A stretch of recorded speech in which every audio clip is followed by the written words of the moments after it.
Answer दीजिएगा।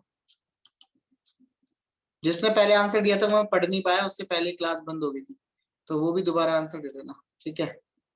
एकता की तरफ से आंसर आ गया है, बाकी लोग भी आंसर दो। जिसने पहले दे दिया था वो भी दे देना। मोहित की तरफ से आ गया है आंसर। क्या बात है मोहित, बढ़िया आंसर मोहित का सही है। ना ना ना ना ना ना ना ना ना ना ना ना ना। ओहो ओहो, जल्दी जल्दी आंसर दे दो हिमांशी और श्वेता, आप दोनों भी दोनों भी दोनों भी दोनों भी।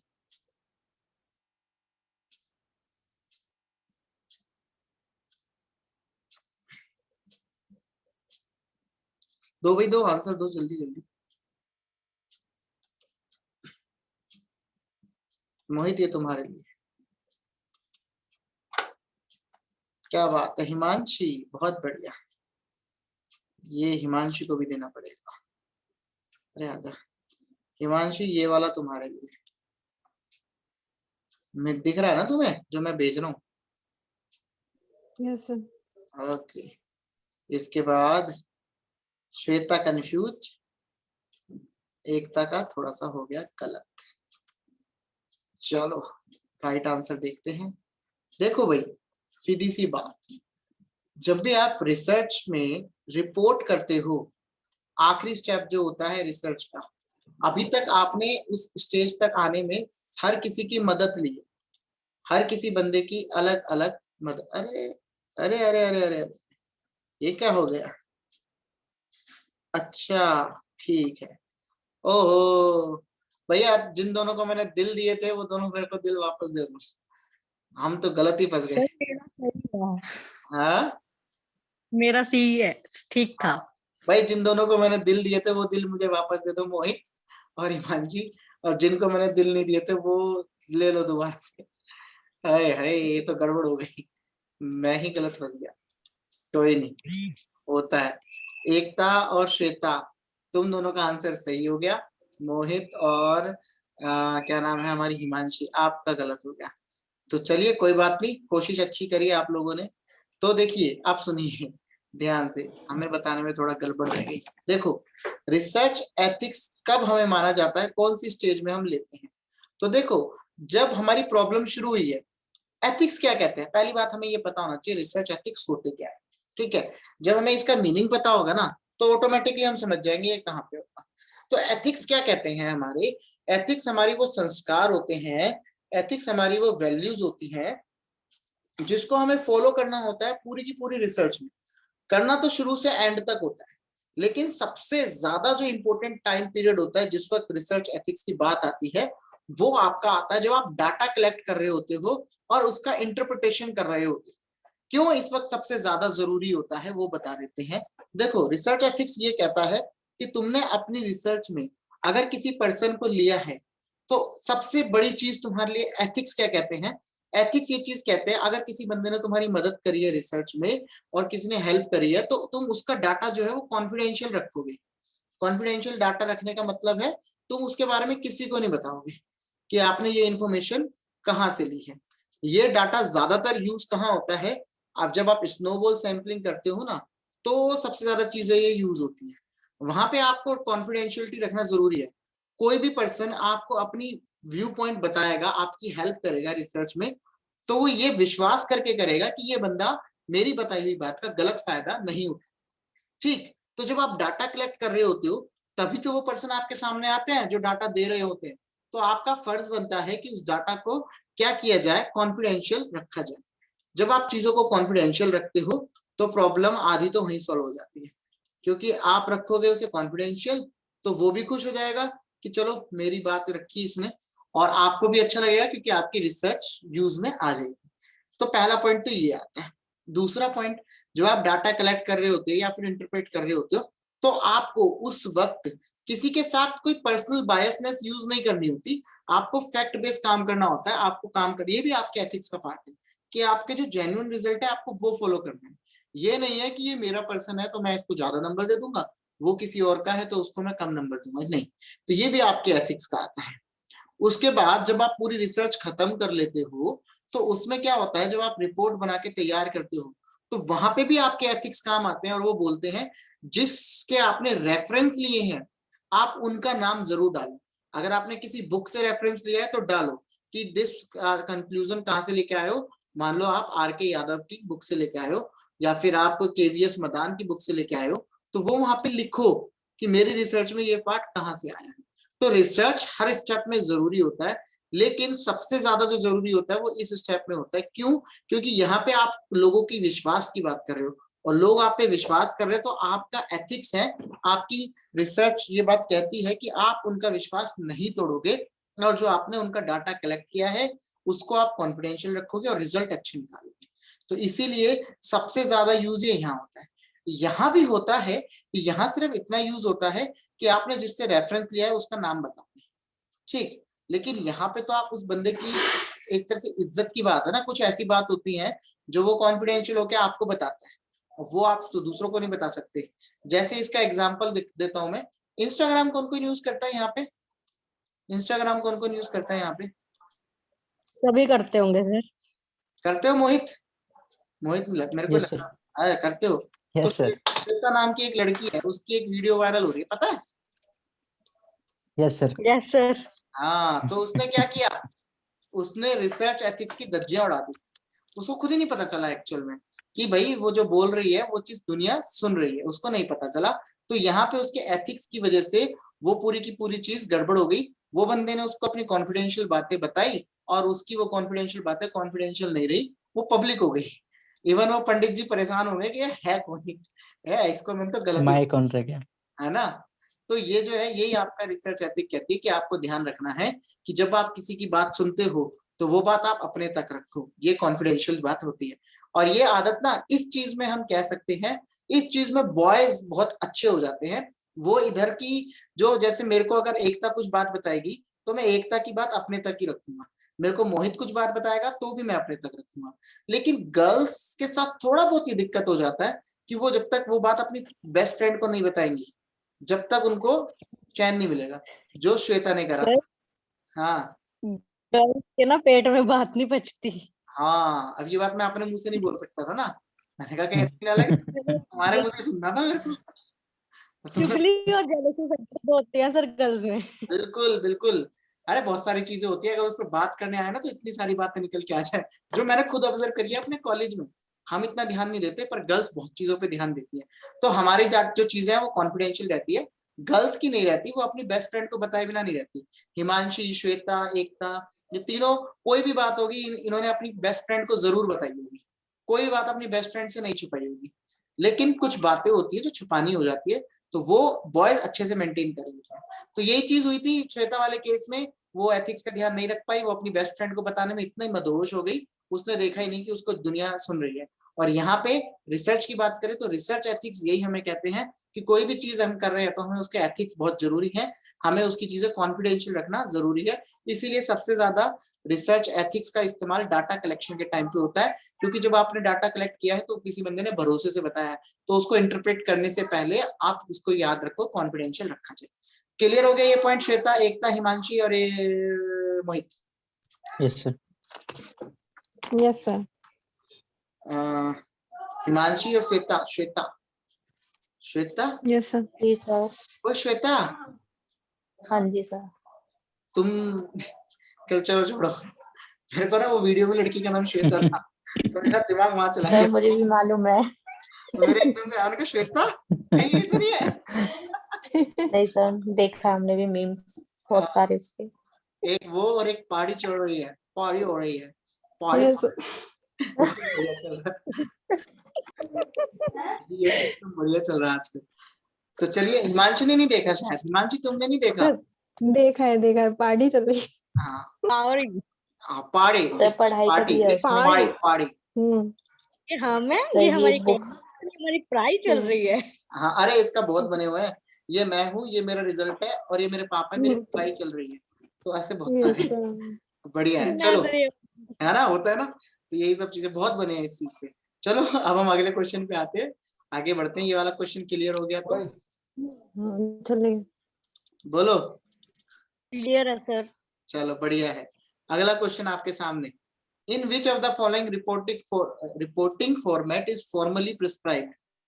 अच्छा क्वेश्चन आया, तोहफा तोहफा लाया, अच्छा क्वेश्चन आया। यम महाराज कला, बताओ कौन सी रिसर्च की रिपोर्टिंग में या फिर कौन सी रिपोर्टिंग के फॉर्मेट में जो चीजें होती हैं वो प्रिस्क्राइब्ड वे में लिखी जाती हैं। Doctor, conference, workshop, symposia. अपने अपने आंसर चूज कर।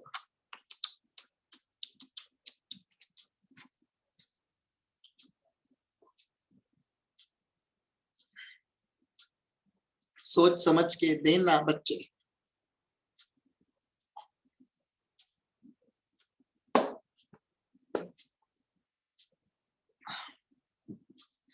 ओहो क्या बात है।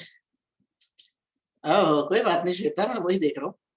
सोच समझ के आंसर दिया है तुमने, बढ़िया। ना ना ना ना ना ना, ये हम है, ये हमारे फ्रेंड्स हैं, ये हमारी कार, यहाँ पारी हो रही है, पारी हो रही है। चलो जी, हमारे मोहित और क्या नाम है हिमांशी, आपका जवाब नहीं आया है तो दे दो अपना जवाब।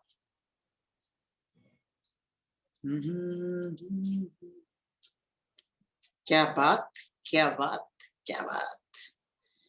हिमांशी बहुत ही बढ़िया। मोहित, मोहित एक बार फिर से सोच लो, उसके बाद फिर हम बताते हैं। सोच लो बच्चे।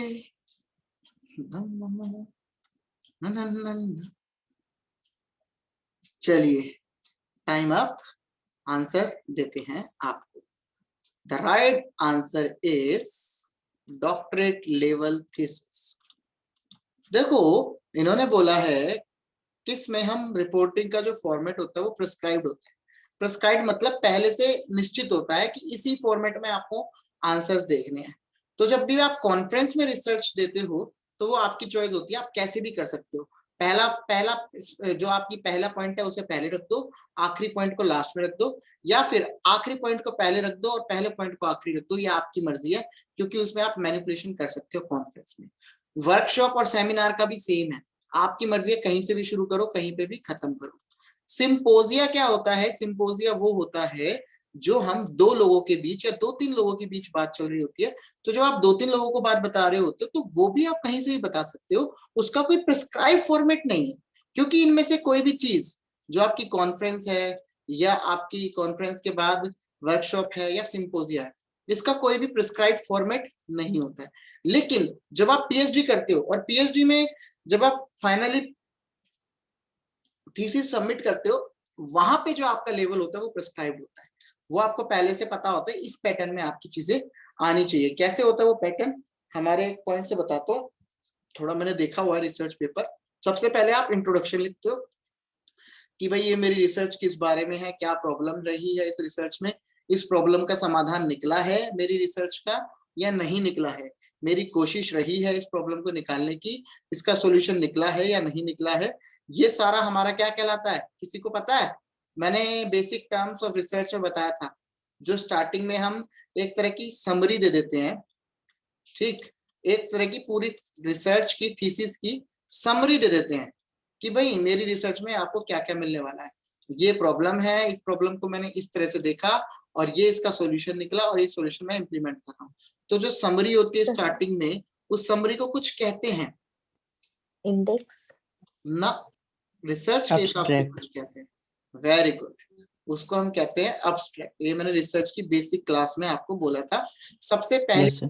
जो रिसर्च में यूज होती है, बट कोई कोशिश अच्छी करी उसके लिए बहुत बढ़िया, ठीक है। एब्स्ट्रैक्ट जो होता है उसका मतलब होता है समरी, और ये एब्स्ट्रैक्ट सबसे पहले आता है किसी भी रिसर्च की फाइनल थीसिस में, जो हम कहते हैं प्रिस्क्राइब्ड फॉर्मेट कहता है। तो प्रिस्क्राइब्ड फॉर्मेट यही कहता है कि आपका एब्स्ट्रैक्ट होना चाहिए जिसमें आप लिखोगे कि मेरी रिसर्च में है क्या। उसके बाद श्वेता वाला पॉइंट आता है, आप इंडेक्स लिखोगे कि कौन से पेज पे क्या चीज लिखी है, ठीक है। इंडेक्स बताता है कौन से पेज पे क्या चीज लिखी है। अब्स्ट्रैक्ट बताता है पूरी रिसर्च किस चीज पे हुई है और इसका सॉल्यूशन निकला है कि नहीं निकला। तो पहले अब्स्ट्रैक्ट आएगा, फिर आपका इंडेक्स आएगा, फिर आपकी प्रॉब्लम लिखोगे। पहले पेज पे इंट्रोडक्शन होता है, चैप्टर बन जाते हैं, 5-6 चैप्टर बन जाते हैं, आपकी इतनी मोटी थीसिस की बुक बन जाती है। आपका पहला चैप्टर इंट्रोडक्शन होता है कि जैसा कि समाज में देख रहे हैं ये दिक्कतें आ रही हैं, ये प्रॉब्लम हो रही है, प्रॉब्लम के ऊपर पूरा इंट्रोडक्शन होता है। फिर अगले उस पे आप हाइपोथेसिस लगाते हो, मेरे अकॉर्डिंग या हमारी रिसर्च के अकॉर्डिंग मैं अंदाजा लगाता हूँ कि इससे जो मेरी प्रॉब्लम है उसका सोल्यूशन निकलेगा। फिर आप अगले पेज पे लिखते हो कि मैंने डाटा कहाँ कहाँ से कलेक्ट किया, उसको कहाँ कहाँ पे टेस्ट किया, टेस्ट करने के बाद जब टेस्ट हो जाता है, डाटा कलेक्शन हो जाता है, फिर आप फॉर्मली बताते हो कि मेरी कोई रिसर्च जो है वो सफल साबित हुई कि नहीं हुई। और ये आपका बताते हो थीसिस में कि भाई फिर आप लास्ट में रिपोर्टिंग होती है, उसमें रिपोर्ट में आप बताते हो कि भाई मैंने इस तरह से रिसर्च शुरू करी थी, यहाँ मैं रिसर्च करने गया, यहाँ से मुझे ये सब चीजें कलेक्शन में मिली कि उस बंदे ने ये कहा, उस बंदे ने ये कहा, उसकी मैंने यहाँ से सुनी, और फाइनली फिर मैंने कंक्लूजन निकाला। फाइनली मैंने क्या किया, डाटा कलेक्ट किया, डाटा कलेक्ट करके मैंने एनालाइज किया, और एनालाइज करने के बाद मैंने कंक्लूजन जो निकाला, वो कंक्लूजन जो है वो ये निकला कि मेरी रिसर्च की प्रॉब्लम सॉल्यूशन में कन्वर्ट हो गई। तो ये जो कंक्लूजन है, दो चीज होती है, देखना ध्यान से, एक आपका अब्स्ट्रैक्ट होता है, एक आपका कंक्लूजन होता है। दोनों में फर्क क्या है, जैसे मूवी देखते हैं हम, कोई भी पिक्चर आती है तो पिक्चर रिलीज होने से पहले उसका ट्रेलर रिलीज होता है, राइट?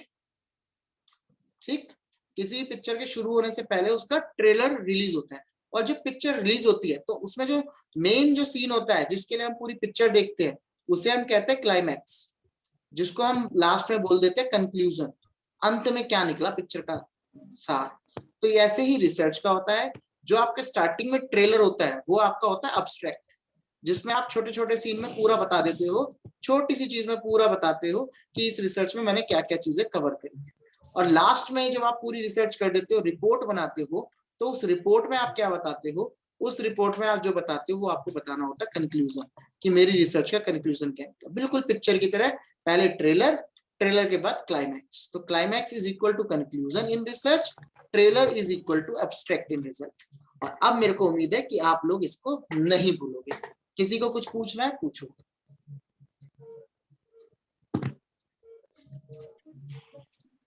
क्लियर है तो बोल दो क्लियर है।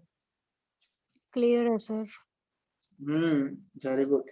श्वेता, हिमांशी और हमारे मोहित जी क्या कहते हैं आप? क्लियर क्लियर है है सर।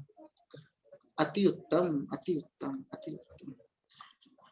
हाँ जी, बताओ, इसी क्वेश्चन में बता दूं कॉन्फ्रेंस क्या होती है, वर्कशॉप क्या होता है, सेमिनार क्या होता है, सिंपोजिया क्या होता है, या अभी एक दो क्वेश्चन और करोगे फिर बताऊं?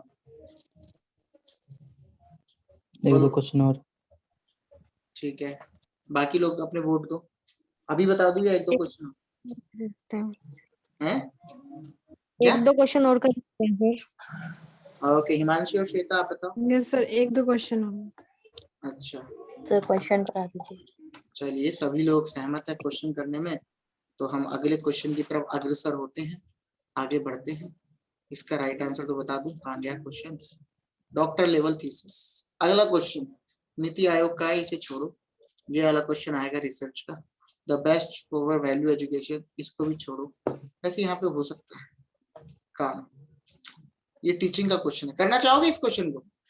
ये वाला, the best way for providing value education through, किसके थ्रू सबसे ज्यादा अच्छी तरह से आप वैल्यू एजुकेशन बच्चों तक पहुंचा सकते हो? करना चाहोगे इस क्वेश्चन को तो करो, ठीक। फिर आगे रिसर्च का क्वेश्चन करते हैं, ट्राई करो इस वाले क्वेश्चन को, थोड़ा हटके हो जाएगा।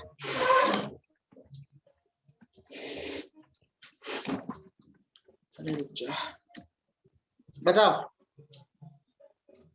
आंसर दो, कौन सा बेस्ट वे है वैल्यू एजुकेशन करने का?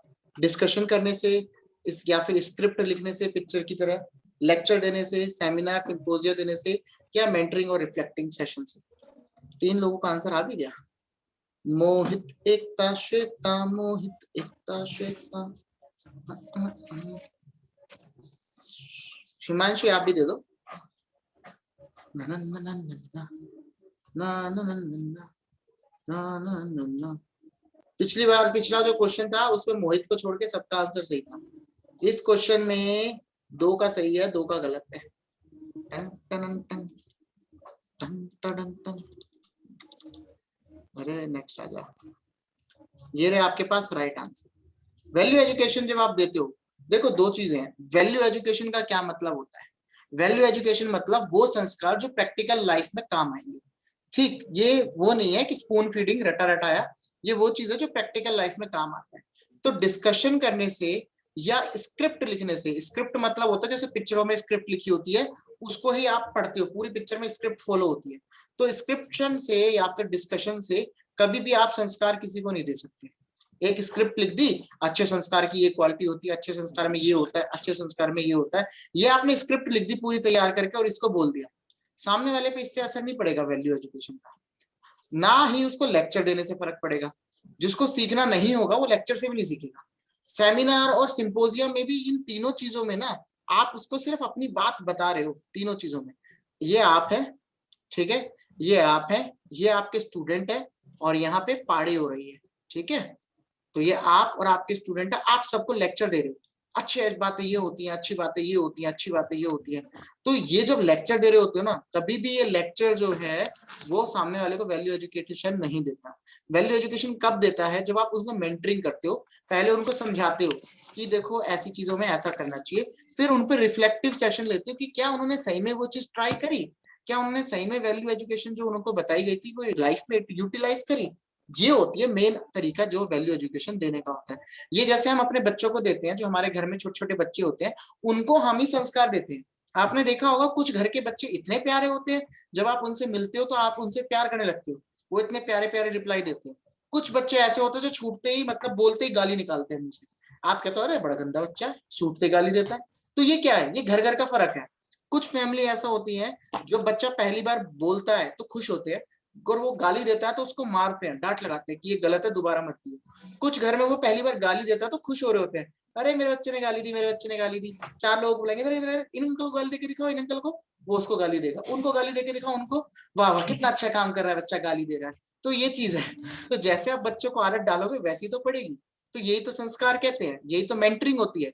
मेंटरिंग मतलब पहले बच्चों को समझाओ कि बेटा गाली देना गलत बात है, उसके बाद उनसे चेक करो, अगर वो गाली देते तो पिटाई लगा दो उनकी, उसी वक्त धुलाई कर दो, अच्छा बताऊं तुझे गाली देता है, ये नहीं चार लोगों को बुला के बताओ अंकल वो कुत्ता कहो, कुत्ता अंकल कुत्ता, ऐसे कहते हैं लोग और वो खुश हो रहे होते हैं, देखो देखो मेरा अच्छा कुत्ता बोल रहा है। अब ये कोई चीज है? ऐसे लोग आपको मिलेंगे हमारी लाइफ में, हमने तो बहुत देखे। मिलते हैं तुम्हें? यस सर, मैंने भी बहुत देखे हैं। हाँ, तो वो वैल्यूज जो होती है, वैल्यूज तभी ट्रांसफर होती है एक जनरेशन से दूसरी जनरेशन में, जब आप उनको सच्ची बात सिखाओगे, खुद इंप्लीमेंट करोगे और उनसे पूछोगे कि उन्होंने करी कि नहीं करी। ठीक, ये चीज होती है, यही चीज आपकी वैल्यू एजुकेशन का काम करती है। मेरे को इसके एक सीन याद आ गया। सैटरडे को जब हम कॉलेज गए थे, तो सैटरडे को कॉलेज में हम लोग ज्यादातर, सैटरडे की जो हमारा कॉलेज लाइफ होती है, तो कॉलेज में हमें सैटरडे को लेक्चर नहीं लेने होते, तो हम अपना कुछ भी काम कर सकते हैं। तो ज्यादातर हम क्रिकेट खेलते हैं। इस सैटरडे को हम गए तो एक सर थे, उन्होंने पता नहीं किसी को बुला लिया, कोई ITI के प्रिंसिपल थे, उनको बुला लिया और उनको बोला ये मोटिवेशन लेक्चर देंगे। उन्होंने हमारे 2 घंटे खाए, जितने भी टीचर्स थे। 2 घंटे में पूरे के पूरे रूम में जितने भी टीचर्स थे ना, उन सबको उन्होंने रुला दिया। रुलाने का मतलब परेशान कर दिया अपनी बातों से, पका पका के। और बातें वो क्या कह रहे थे? बातें वो बता रहे थे जो ऑलरेडी हम सबको पता थी। मैं अगर आपको 1-2 बातें बताऊं, वो कह रहे थे एक अच्छे टीचर की सबसे बड़ी निशानी है क्या, कि वो जब बच्चों को पढ़ाए तो देखे कि बच्चा पढ़ना चाहता है कि नहीं चाहता। ये चीज आपको ऑलरेडी पता है। दूसरा वो कह रहे थे कि जब भी आप कोई काम करते हैं तो वो जब भी कोई चीज करते हो तो हर्डल आती है, हर्डल आती है तो उन हर्डल का सामना करना चाहिए, ये भी सबको पता है। उन्होंने अगली बात बोली कि जो टेक्नोलॉजी अभी चल रही है मार्केट में, इस टेक्नोलॉजी के साथ अप टू डेट रहना चाहिए, ये भी आप लोगों को पता है, अगर आगे बढ़ना है तो इससे अपडेट रहना चाहिए। अगली बात उन्होंने बोली, मैं शॉर्ट में बता रहा हूँ फटाफट, और अगली बात उन्होंने बोली, मैं उनकी तरफ पकाऊंगा नहीं, अगली बात उन्होंने बोली कि दूसरों से सीखो जहां मौका मिले। और वो सोच रहे थे ये जो उन्होंने PPT बनाई है, ये वर्ल्ड की बेस्ट PPT है, ये सिर्फ उन्होंने ही बनाई है और कोई नहीं जानता इस बारे में। लेकिन हम लोग जब टीचर होते हैं ना, ये सब चीजें आपके लाइफ में ऑटोमेटिकली आती है। कल को आप टीचर बनोगे ना, आप ऑटोमेटिकली ये सब चीजें सीख जाओगे, आपको कोई सिखाने नहीं आएगा ये सब चीज। तो वो लेक्चर दे रहे थे उस चीज पे, और किसी चीज पे, ऐसी चीजों पे जब लेक्चर आता है ना, तो उसका कोई फायदा नहीं होता। कोई लॉजिक नहीं निकलता। ऐसी चीजों को आप मेंटरिंग करके बताते हो, प्यार से समझाओगे और उसका रिफ्लेक्टिव एक्शन लोगे। अगर वो इस तरह के ये चीजें जो उन्होंने बताई, ये सब चीजें ऑलरेडी सब टीचर्स को पता थी, तो हम सारे के सारे उसके उनके लेक्चर्स में बोर हो गए। एक आधी बात आप सीखी तो सीखी, बाकी सारी बात तो ऐसा लगा था क्यों बता रहे हो, हमें पता ही नहीं है, हम तो बच्चे हैं छोटे छोटे से। तो ये सब चीजें हो जाती हैं लाइफ में। कोई कोई लोग आपकी लाइफ में आते हैं और आपको सीख ऐसी देते हैं सेमिनार वगैरह में कि आप सो जाते हो उनके सेमिनार में कि भैया ये क्या समझा रहे हैं, होता है ना ऐसा। तो ये चीज है। तो जब भी हम बात करेंगे वैल्यू एजुकेशन की, तो हमेशा ध्यान रखना मेंटरिंग और रिफ्लेक्टिव सेशन, ये दोनों चीज इंपॉर्टेंट है। पहला उसे समझाओ, दूसरा उसका रिफ्लेक्शन देखो कि वो चीज को इम्प्लीमेंट कितना करता है। अगर आप अपने घर में बच्चे को बोलोगे बेटा जाओ स्पून लेके आओ, तो उसको पता है कि चम्मच को स्पून बोलते हैं, वो हमेशा स्पून बोलेगा। अगर आप उसे बोलते हो कि जा चम्मच ले आ, तो हमेशा सबके सामने चम्मच ही बोलेगा, चाहे उसे कहीं भी ले जाओ। समझे कि नहीं समझे? Yes, sir. एनर्जी डाउन हो रही Yes, sir. है। हाउ द जोश, हाउ द जोश, डाउन ही पड़ा, हाई ना बोल। हाय हाय मतलब कौन सा हाय बोले? एक हाय कौन सा है? ये वही वाला हाई है। हाउ द जोश, हाई सर, हाउ द जोश, हाई सर, हाउ द जोश, हाई सर। आप लोग बोल रहे हो हाँ ठीक है ठीक है, ऐसा थोड़ी होता हाई। नहीं सर नहीं सर, 3 हाय होता है ना। एक होता है हाय मतलब जब मीट करते हैं, और दूसरा एक होता हाय है हाई, मैं बता दूं तीनों तुम कौन से कह रहे हो। एक होता है हाई, है ना, एक होता है हाई, एक होता है हाई, यही ना। Yes sir. तो मैं हाई हाई कह रहा था, हाई, हाउ द जोश, हाई सर। ठीक है, तब उससे बोला एनर्जी है आती सर। है। एकदम ढीले मत पड़ो, ऐसा बोलो पीछे घर वाले के पागल हो गया क्या, भूतनी आ गई क्या इसके अंदर, ऐसे जोर से बोलो। एकदम क्लास चल रही है, हाउ द जोश, हाई सर, पीछे वाला डर जाए क्या हो गया इसे, तब लगता है कि हाँ जोश वाली बात हो रही है। तो हाउ द जोश, है सर। तुम्हारा तो हाई आ गया, बाकी लोगों को कुछ भी नहीं आया। अरे श्वेता, हिमांशी, डराओ घर वालों को। Super high. हाय, हाय सर। हाय Super sir. high sir. Sir रात हो गई है। जोश खत्म। मेरे को पता है क्या लग रहा है, मेरे को लग रहा है जैसे मिलते हैं ना सब लोग, hi sir, hi sir, hi sir. वो वाला लग ही नहीं रहा है जोश वाला, ये हाय वाला लग रहा है, हाय सर, पूरा एनर्जी के साथ। चलो कोई बात नहीं, अगला क्वेश्चन करते हैं, घर वालों को डराएंगे बाद में। अगला क्वेश्चन आपके पास कहता है the purpose of higher education. किसी को दिक्कत तो नहीं अगर आज मैं 3 क्लास ले लूं तो, जो कल वाली जो सुबह लेनी थी वो भी किसी के साथ मिलक कर दूं तो? बताओ, किसी को जल्दी हो सोने की, खाने की, पीने की, बता दो। ऐसा ले लो। हैं, सर बोलो, सर मुझे जाना है। कहाँ जाना है? 10:30 बजे। चलो, जिसके वोट ज्यादा होंगे सर वो आपके साथ हूँ। हैं।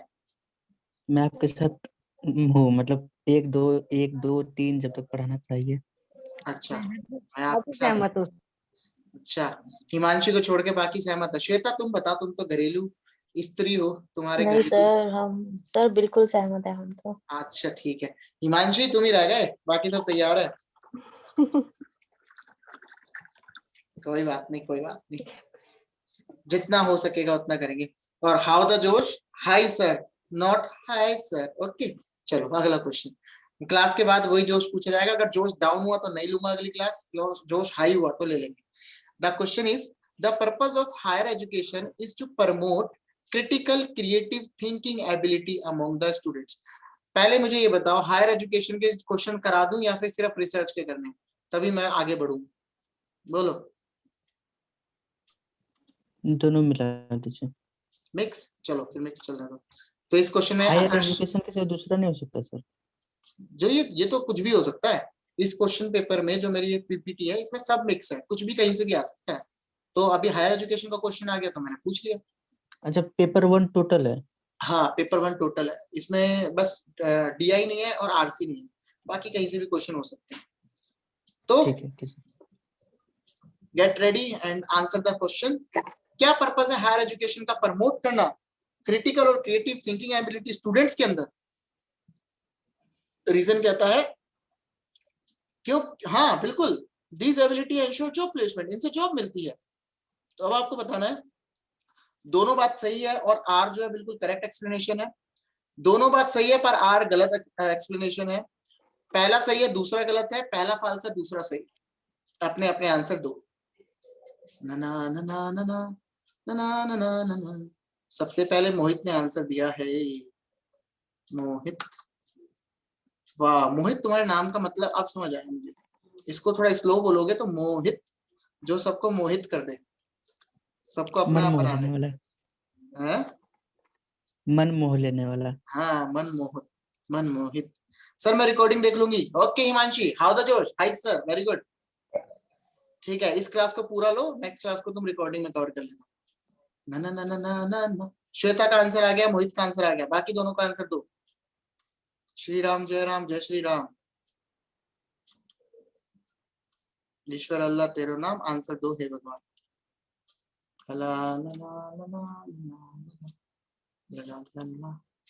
सलामे इश्क मेरी जान कबूल कर लो। श्वेता का आंसर, एकता का आंसर आ गया है। हिमांशी तुम भी आंसर दे दो। सलामे इश्क मेरी जान जरा कबूल कर लो। हम्म, हम्म, हम्म, हम्म, हम्म, हम्म, ला ला ला ला। हिमांशी आंसर दो, फिर हम फटाफट बताएं सबको। इस बार चारों के आंसर अलग अलग आए हैं अभी तक। तुरुरुरु, नहीं श्वेता और उसका सेम सेम है। श्री राम जय राम, जय जय राम। हिमांशी आंसर दो भगवान। श्री राम जय राम, जय जय राम। हिमांशी आंसर दो भगवान। हिमांशी गायब होगी क्या? चलो कोई बात नहीं, यस सर। आंसर तो दो अपना। सर दे दिया सर मैंने। कहाँ दिया है? नहीं आया सर आपके पास? अब आया है 10-20, अभी भी आया है, जस्ट अभी। ओके, सर मैंने देखते हैं किसका सही आंसर किसका गलत। आ जाओ। सही आंसर है ऑप्शन नंबर बी, और ये आंसर दिया है सही श्वेता ने और मोहित ने। हाँ, मोहित और श्वेता दोनों का सही है। कहाँ गया क्वेश्चन? देखो क्या है, क्या कहता है, ये कहता है हायर एजुकेशन का पर्पस है प्रमोट करना क्रिटिकल और क्रिएटिव थिंकिंग। बिल्कुल सही बात, 100% सच बात बोली है, ये वाला तो बिल्कुल सही है। तो पहला पॉइंट सही है। These ability ensures ऑपरेशन, अगर आपके पास ये सब चीजें हैं तो आपकी जॉब बड़ी जल्दी लगती है, ये भी बिल्कुल सही जवाब है। लेकिन यहाँ बोल रहा है ये सिर्फ इसी की वजह से है, क्योंकि ये क्रिएटिव थिंकिंग होगी तो जॉब लगेगी, ऐसा नहीं है। ये क्लास कितने बजे तक लगेगी? ये क्लास 10 मिनट और लगेगी। आपका जो टाइम बच रहा है, जो मेरे पास आ रहा है, मैं जरा देख लेता हूँ कितना शो कर रहा है। 5 मिनट 55 सेकेंड अभी जो बच रहे हैं। दूसरे 40 मिनट खत्म होने वाले हैं, अगर आप लोगों को ध्यान ना हो तो मैं बता दूं तो ठीक है। 1 घंटा 20 मिनट की क्लास हो चुकी है, हो जाएगी, और इसके बाद तीसरी क्लास लगने वाली है अगले 40 मिनट की। ठीक है, कवर हो जाएगा। कल की जो छुट्टी थी और आज दिन में, मतलब कल की जो छुट्टी थी वो कवर हो जाएगी साथ में। ठीक है, और वो टॉपिक भी करा दूंगा। हिमांशी, मैं ना वो टॉपिक कराऊंगा, सेमिनार क्या होता है, कॉन्फ्रेंस क्या होता है, ये लास्ट में कराऊंगा जब ये क्वेश्चन खत्म हो जाएंगे।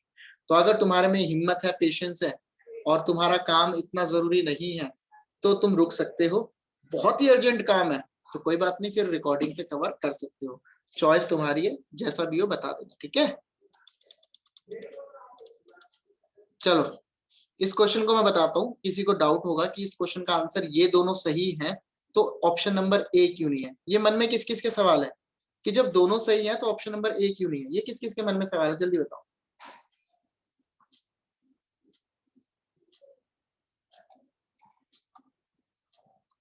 बोलो।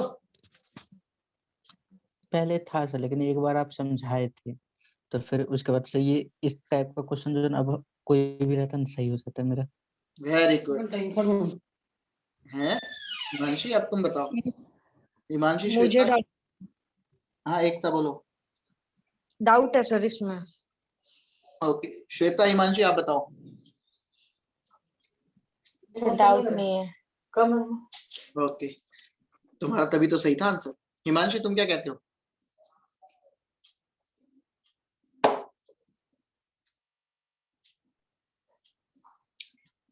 चलो मैं बता देता हूँ। देखो ऐसे क्वेश्चन कभी भी आपके सामने आए तो ना सबसे पहला काम यही करो, असर्शन के बाद रीजन जब भी आता है तो हमेशा बिकॉज आता है, ध्यान रखना। जब भी आप बचपन में क्वेश्चन पढ़ते थे ना वाई, तो वाई के साथ हम हमेशा आंसर बताते थे बिकॉज, क्योंकि। तो यही असर्शन रीजन की बात होती है, इसी तरह से हम इसे सॉल्व करते हैं। असर्शन जो भी होती है अगर वो सही है और रीजन भी सही आ रहा है तो आप क्योंकि लगा के देखो, दोनों के बीच में बिकॉज लगा के देखो, उसके बाद स्टेटमेंट 100% आपको सेटिस्फाइड लगती है तो आप चूज कर लो ऑप्शन नंबर ए। अगर आपको 100% नहीं होती तो फिर दिक्कत आती है।